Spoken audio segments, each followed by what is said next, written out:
အခန်းနှင့်ဘောဂဗလရတနာသိုက်တက္ကရာ726 ခုနှစ်တွင်အင်းဝမြို့တော်ကိုတည်ထောင်တော်မူသောတံတိုးမင်းဖျားမှစပြီးရွှေနန်းနရပတိတိုင်အောင်မင်း14ပါးတိုင်အောင်စုစံခဲ့သောမြို့တော်သည်မိုးညင်းစလုံးသားတူဟန်ဘွားလက်သို့ရောက်သောအခါအလုံးစုံပျက်စီးလေတော့သည်အင်းဝဘုရင်တူဟန်ဘွားသည်ရက်စက်ကြမ်းကြုတ်သူဖြစ်သည်ရတနာသုံးပါးကိုမရိုသေသူဖြစ်သောကြောင့်အင်းဝကိုရသည်နှင့်ကျောင်းကန်ဘုရားတို့ကိုဖျက်ဆီးလေသည်မြို့ပေါ်မှရှိသောဘုရားပုထိုးများကိုဖြိုဖျက်၍လှူဒါန်းထားသောဌာပနာပစ္စည်းတို့ကိုယူသည်အချို့ရဟန်းများကိုလူကိုလဲစေပြီးကြေးကျွန်သဖွယ်စေခိုင်းသည်လူကိုလဲရန်စေခိုင်းတော်လဲမရသောရဟန်းသံဃာတော်များအားတုတ်တင်ဖြစ်ရန်ကြံစီသည်၎င်းတို့သည်ချွေရန်သစ်ပင်များသည်မယားမရှိသားမရှိဘဲတန်ရုပ်သည်မရှိသူများဖြစ်သည်ဖြင့်တနေ့ကြလျင်အဆူအဝေးပြု၍ငါအားပုန်ကန်သောမခက်လောဟုတွေးတော်မူသောအခါအဘတော်မြတ်များကယဟန်တန်ခါမှန်သမျှတုတ်တင်ဖြစ်ရန်အကြံဉာဏ်များပေးကြလေသည်ထို့ကြောင့်တောင်ပလူလယ်ပြင်၌ဗန်တိုက်ကြီးငယ်တို့ကိုစောက်စေသည်ကျွဲနွားဝက်အမြောက်အများတပ်ဖြတ်ချက်ပြုတ်၍စွန့်လုပ်ကြရန်ပြင်သည်ပြီးမှစကိုင်းပင်ယာအင်းဝတကြောတွင်တည်င်းသုံးနေထိုင်သောတန်ဃာတော်တို့ကိုတပည့်တန်ဃာတော်များပါတပါးတည်းခေါ်၍စွမ်းစားကြွရောက်ရန်ပြင်စေသည်တန်ဃာတော်အလုံးမန္တများထဲသို့ရောက်သောအခါမှာစင်မြင့်ပူပါဝန်းရံလျက်အားလုံးတယောက်မကျန်တက်ဖြတ်လေတော့သည်အချို့သောယဟန်တန်ဃာတော်တို့ကိုရှမ်းတို့ကတနာသဖြင့်လွှတ်ပေးလေရာပြီးတောင်ကိုရောက်အောင်ပြေးသွားကြလေသည်1300ကျော်သောယဟန်တို့အနက်အချို့မှာလွတ်မြောက်ကြပြီးအချို့မှာတေကျေပျက်စီးကြရသည်တေကျေပျက်စီးသောယဟန်အရေအတွက်မှာ360ကျော်လေသည်ထိုတေကျေပျက်စီးသောယဟန်များထဲတွင်ပါဠိအဋ္ဌကထာဒီကာကျမ်းဂန်တက်မြောက်တော်မူသောအရိယတန်ဃာတော်မြတ်30ကျော်ပါဝင်လေသည်အရိယတန်ဃာတော်တို့ကိုတက်ပြီးလျင်ကျောင်းကန်တို့၌ရှိသောပိဋကတ်စာပေတို့ကိုမိရှုဖျက်ဆီးလေသည်တူဟန်ဘွားယဟန်တန်ဃာတော်တို့ကိုတက်ပြီးပိဋကတ်ကျမ်းဂန်များကိုမိရှုဖျက်ဆီးသောတက္ကရာမှာ901ခုနှစ်ဖြစ်ပေသည်ထိုကဲ့သို့ဘုရားပထိုးများဖျက်ဆီးခြင်းကျောင်းများဖျက်ဆီးခြင်းပိဋကတ်စာပေတို့ကိုမိရှုဖျက်ဆီးခြင်းယဟန်တန်ဃာတော်တို့ကိုတပ်ဖြတ်ပြီးသောအခါမြို့တွင်မြို့ပြင်ရှိတထေးကျွယ်များကိုခေါ်ပြီး၎င်းတို့ပိုင်ဆိုင်သောရွှေငွေဥစ္စာရတနာတို့ကိုအနှံခိုင်းသည်တချို့လည်းအပ်ကြသည်တချို့လည်းမအပ်ကြပေတချို့တဝက်လောက်သာအပ်ပြီးတချို့တဝက်လောက်ကမအပ်ပြီးတူဟန်ဘွားက၎င်းတို့ထံပစ္စည်းဥစ္စာမအပ်သောတထေးတကြွယ်တို့ကိုဖမ်းဆီးတပ်ဖြတ်ဖြစ်သည်အင်းဝ၌ရှိသောတန်ဃာတော်များသာမကတထေးတကြွယ်တော်တော်များများလည်းအသက်ခံကြရလေသည်တချို့လည်းမိမိတို့ဥစ္စာပစ္စည်းများကိုတူဟန်ဘွားလက်သို့အရောက်မခံလိုသောကြောင့်သိမ်းဆည်းဖျောက်ဖျက်ပစ်ကြသည်တချို့လည်းမြေအောက်တွင်တွင်းနက်ကြီးများလှိုဏ်ခေါင်းကြီးများတူကာဖွက်ထားခဲ့ကြသည်၎င်းတို့အသက်ခံကြရသောအခါဥစ္စာပစ္စည်းတို့ကိုတတ်မှတ်ဆွဲလန်းသောစိတ်ကြောင့်တိုက်ဆောက်များဘဝရောက်ခဲ့ကြလေသည်ဤဝတ္ထုရှေ့ပိုင်းတွင်ရေးသားဖော်ပြခဲ့သည့်အတိုင်းအင်းဝနယ်တကြောတွင်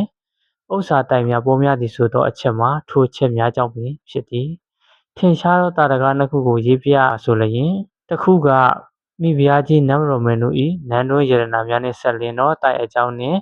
အခြားတစ်ခုကတထေးကြီးဘောဂဗလနှင့်သမီးဖြစ်သူခင်စောမှုတို့၏တိုက်အကြောင်းပင်ဖြစ်သည်နန်းတော်မင်းတို့ဟူသောအမည်မှာအင်းဝရာဇဝင်၌ထင်ရှားခဲ့သောအမည်နာမတစ်ခုဖြစ်ခဲ့သည်နန်းတော်မင်းတို့နှင့်မတ်တော်သူရွှေဘိုမင်းတို့မှာမတင်မြတ်ကြပေနောက်တော့ရွှေဘိုမင်းကနန်းတော်ကိုပုံကန်ချနာပြီးရွှေဘိုတို့ထွက်သွားပြီးနောက်လူသူလက်နက်စုယုံလေတော့သည်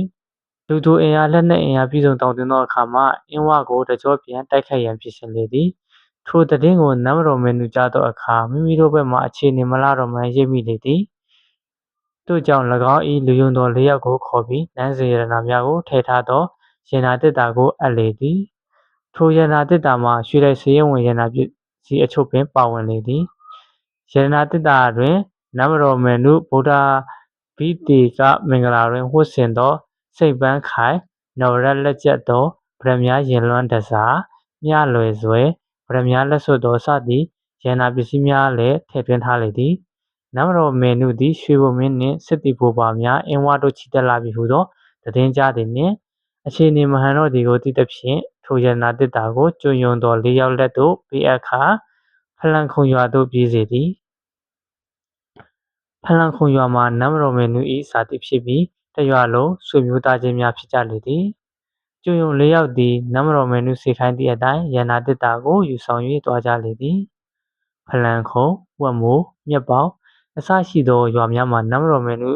ဆွေမျိုးသားချင်းများနေသောရွာများဖြစ်ကြလေသည်ဖလန်ခုံရွာတွင်နမတော်မင်းနုကောင်းမှုသောဖျားကြီးနှစ်စုနှင့်ကျောင်းကြီးတစ်ကျောင်းရှိသည်ဖျားနှစ်စုဤမြောက်ဖက်တွင်ရေကန်ကြီး၃ကန်လည်းရှိသည်ရေကန်ကြီး၃ကန်မှာအရွယ်သူပင်ဖြစ်သည်နှစ်ကန်မှထွက်သောအုတ်ချက်များကိုဖျားနှစ်စုတည်ပြီးကျန်သောတကန်မှထွက်သောအုတ်ကိုကျောင်းဆောက်ခဲ့ခြင်းဖြစ်သည်ကံချင်းသူသည်ဖြင့်ထွက်သောအုတ်ချက်အရေအတွက်ကလည်းအတူတူဖြစ်သည်ထို့ကြောင့်ကံချင်းအတူတူဖြစ်သလိုထိုကံမှထွက်သောအုတ်ချက်များဖြင့်တည်ထားသောဖျားနှစ်စုနှင့်ကျောင်းမှာလည်းတရွယ်တည်းတူနေလေတော့သည်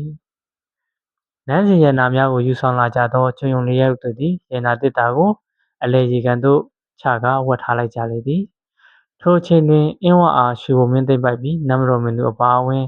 နောက်လိုက်နောက်ပါတို့တပ်ဖြတ်ပြကြလေသည်ထိုမြမကသေးပဲနမတော်မင်းတို့ဆွေမျိုးသားချင်းတွေနေကြသည်ဖလန်ခုံရွာပါဝင်ထိုဒေသမှာနေထိုင်ကြသည့်သူများကိုလိုက်လံတပ်ဖြတ်ပြကြလေသည်ထိုထက်တွင်နမတော်မင်းတို့လိုက်သောကျွယုံတို့၄ယောက်လည်းပါဝင်လေသည်ထိုကျွယုံတို့၄ယောက်မှာ၎င်းတို့မြို့နိုင်ခဲ့သောရန်နာတစ်တာများကိုဆွဲလန်းစိတ်ဖြင့်ထိုဥစ္စာတို့ကိုဆောင်ရသောတိုက်ဆောက်များဖြစ်ကြလေသည်နောက်ပိုင်းကာလရောက်သောအခါထိုရေကန်ကြီးနှစ်ကန်ရှိသောနေရာမှာတိုက်နှန်းရှိသည်ဟုနာမည်ကြီးလာပြီးကံညီနောင်တိုက်ဟုခေါ်ကြသည်တိုက်ဆရာများကထိုရန်နာများကိုလာရောက်ရှာဖွေရန်ကြိုးစားကြတော့လည်းမအောင်မြင်ကြပေတေသူတေပြေသူပြေကြရသည်နှစ်တော်ကြာသောအခါထိုရေကန်နှစ်ကန်ရှိသောနေရာနှင့်မနီမဝေးတွင်ဘုန်းကြီးကျောင်းတစ်ကျောင်းဆောက်ခါဘုန်းကြီးများတည်င်းသုံးကြလေသည်ထိုကျောင်းဆောက်ပြီးလာရောက်တည်င်းသုံးကြသောဥပဇင်းတစ်ပါးကိုရင်တစ်ပါးနှင့်ကျောင်းသားတစ်ယောက်တို့ရှေ့ဆင်းနောက်ဆင်းတည်ကြလေသည်ထို့ကြောင့်ဖလန်ခုံရွာသူရွာသားများကထိုအကြောင်းကိုတက်ကျန်းနားလေသောဆရာကြီးကိုပင့်ပြီးကြည့်ရှုစစ်ဆေးသောအခါတိုက်ဆောက်သေးလေးကောင်ကတပ်ဖြတ်စားတောက်နေခြင်းဖြစ်ကြောင်းသိရလေသည်ထို့သို့တည်သောအခါဆရာကြီးက၎င်းပညာစွမ်းဖြင့်တိုက်ဆောင်သေးများကိုခေါ်မေးသောအခါမှာနမတော်မင်းတို့၏ရန်နာများဆောက်ရှောက်နေကြကြောင်းသိရလေသည်ထိုအခါဆရာတော်ကြီးကကဲမင်းတို့လည်းအခုချိန်ကစပြီးလွတ်ကြွတော့ကြပြီတော့ကျောင်းမှာတင်းတုံးနဲ့ဘုန်းကြီးတွေလည်းအနောက်ရှက်မပေးနဲ့တော့မင်းတို့ဆောက်ရှောက်ပေးရတဲ့ရန်နာတွေလည်းငါမယူဘူးဒီပတ်ဝန်းကျင်မှာကိုတော်ကဆောင်းနေရွှေမောင်းတိုက်ရှိတဲ့အဲ့ဒီတိုက်ထဲကိုထည့်ထားပေးမယ်လွတ်ရကြွရတော့ကြပြီတော့ဟုပြောဆိုရတဲလေးကောင်လည်းဝေးရသို့ထွက်သွားလေတော့သည်ထို့နောက်ရန်နာတစ်တာကိုဖော်ယူစေလျက်ရွှေမောင်းတိုက်ဆောင်ကိုတော်ကလည်းသို့အနံလိုက်လေသည်ရန်နာတစ်တာကိုတိုက်ထဲသို့ယူဆောင်သွားကနေအဖုံးဖွင့်ခိုင်းပြီးကြည့်လျက်တမိုးကြီးလာသောနန်းစရနာမြောက်များကိုတွေ့ရလေသည်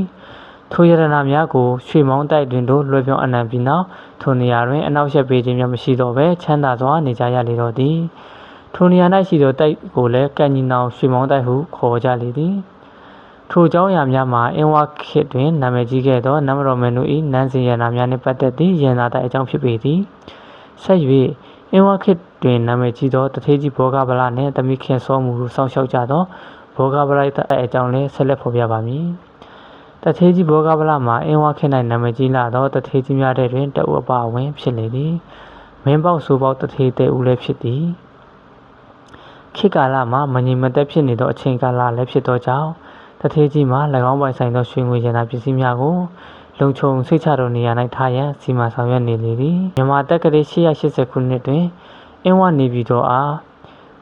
မိုးညင်းရှမ်းများလာရောက်ထိပါသောကြောင့်တိုင်းပြည်မငြိမ်မသက်ဖြစ်နေကြသောအချိန်ကာလလည်းဖြစ်ပေသည်တထေးဘောဂဗလာတွင်တမီတအုပ်ရှိသည်အသက်20ဝန်းကျင်အရွယ်ခန့်ရှိပြီး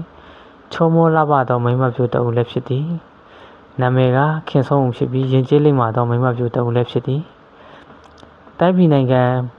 မငြိမ်မသက်ဖြစ်သောအချိန်တွင်ဖခင်ဖြစ်သူတထေးကြီးကတဦးတည်းရှိသောတမီကိုစိတ်မချသောကြောင့်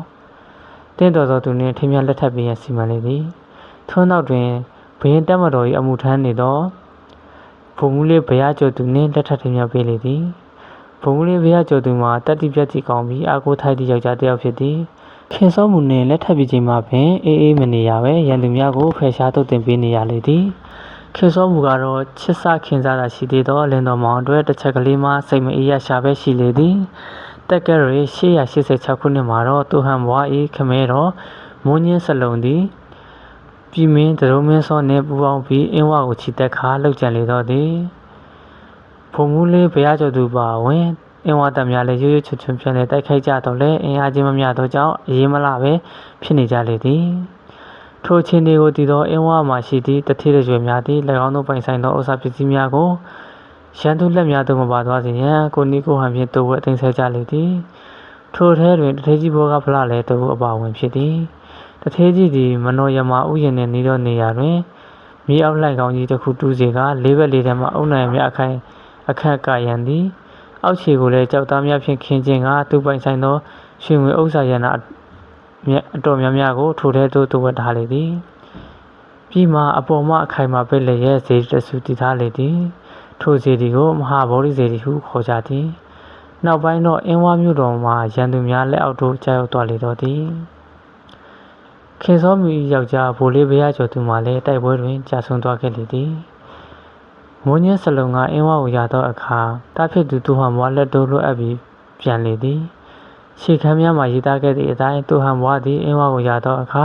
တိုင်းပြည်ကိုအလုံးစုံဖျက်ဆီးလေတော့သည်ဇေဒီပထိုးများကိုဖြို၍ဌာပနာများယူခြင်းကျောင်းများကိုဖြိုဖျက်မိရှို့ခြင်းတန်ဃာတော်များအားအစုလိုက်အပြုံလိုက်တပ်ဖြတ်ပစ်ခြင်းတထေးတကြွယ်များထံဥစ္စာပစ္စည်းများကိုတည်ယူခြင်းများပြုလုပ်လေသည်အလိုရှိသလောက်မပေးနိုင်လျင်မိသားစုအားလုံးတပ်ဖြတ်ပစ်လေသည်ထို့တပ်ဖြတ်ခံရသောတထေးတကြွယ်များတွင်တထေးကြီးဘောကဗလာနှင့်သမီးဖြစ်သူခင်စောမှုတို့လည်းပါဝင်လေသည်မိမိတို့ဥစ္စာပစ္စည်းများကိုတိုးဝှက်ထားကြသောတထေးတကြွယ်တို့မှာထိုကဲ့သို့အသက်ခံရပြီးနောက်မိမိတို့ထားခဲ့သောဥစ္စာပစ္စည်းတို့ကိုဆွဲလန်းတက်မှတ်ခါမကျွတ်မလွတ်သောဘဝတို့ရောက်ကြရလေသည်ထို့သောများများဥစ္စာဆောင်တိုက်ဆောက်များဘဝတို့ရောက်ကြခြင်းဖြစ်သည်တထေးကြီးဘောကဗလာနှင့်သမီးဖြစ်သူခင်စောမှုတို့လည်း၎င်းတို့တိုးဝှက်ထားသောဥစ္စာပစ္စည်းများကိုဆွဲလန်းတက်မှတ်သောစိတ်ဖြင့်ဥစ္စာတို့ကိုဆောင်ရသောဥစ္စာဆောင်များဘဝရောက်ကြသည်၎င်းတို့တိုက်ကိုတထေးကြီးဘောကဗလာတိုက်ဟုပင်နောက်ပိုင်း၌ခေါ်ကြသည်ထိုတိုက်ထဲမှာတထေးကြီးပူဇော်ထားသောပရမစီရှိသည်တစ်တာကြီးငယ်တို့ဖြင့်အပြေးအဝထည့်ထားသောရွှေမကြီးတောင်များအချို့တစ်တာများတဲ့တွင်ရွှေစည်းပြူသည်များရွှေကိုရွှွန့်လုံးတကဲ့သို့နောက်စလုံးအရွယ်ဖြစ်အောင်လုံးထားခြင်းဖြစ်သည်ထို့ပြင်စိန်ဗရမများနီလာကြောက်စိန်ပလဲစသောရေနာများလည်းရှိသည်ထို့ပြင်အခန်းနောက်တနေရာမှာထင်းပုံများပုံထားတဲ့ကဲ့သို့ပုံထားသောရွှေသုံးများလည်းရှိသည်အမှန်တော့ရွှေများကိုအုတ်ချက်တံပြုလုပ်ပြီးအစီထပ်ထားခြင်းပင်ဖြစ်သည်ထိုရွှေအုပ်များသည်ဖျားတည်ရန်အတွဲပြုလုပ်ထားသောရွှေအုပ်များဖြစ်သည်ထို့ပြင်ခင်ဆုံးမှုလူဘဝနိုင်ဝတ်ဆင်ခဲ့သောရွှေငွေလက်ဝတ်တစားတို့မှလည်းတက်တာများအပြည့်ရှိလေသည်